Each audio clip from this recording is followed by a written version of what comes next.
So I hope you've found your way now to the apple tree bench, which is about 100 feet or so above the Water Temple yurt. And here I'm sitting with an incredibly beautiful view looking west to the Mount Abe and the beautiful end of the Green Mountains.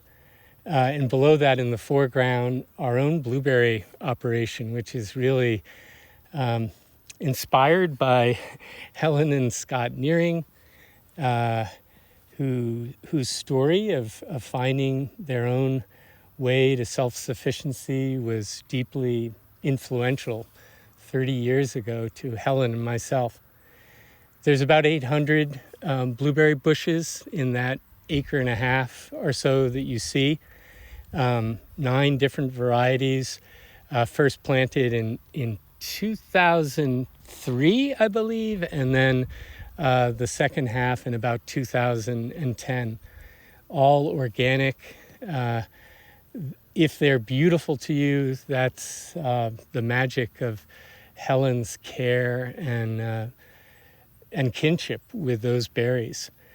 Every year, every winter, in March, when there's snow still on the ground, when the air is cold, she works out there to prune them, removing about a third of the biomass. And then in April, 3 or 4 weeks of mulching, and so much care and work goes into those incredibly beautiful plants that thrive and attract bees and feed children and create a really important source of revenue, the most important source of agricultural revenue that sustains our farm.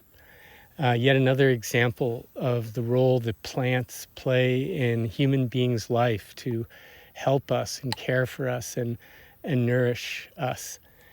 As you're sitting here, I want you to turn to your left, to the east, and you'll see this other little structure, about the same, about 100 yards away, 100 feet away, something like that.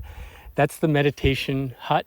Our dear friend Aaron made that maybe 15 years ago now. It's made from the ends of 2x4s of a construction project, and I really would encourage you to go over there and sit for a bit and take in its beautiful view and come to understand yet another form of craftsmanship and beauty. All of these buildings here, we try to have worthy of the people who enter them. And so when you've left the meditation hut, I want to encourage you to walk due north through the field back to the logging road and bang a left at the logging road. And in about 100 feet or so, you'll come to Eddie Murma's the sculpture school, and I'll meet you right out in front of there.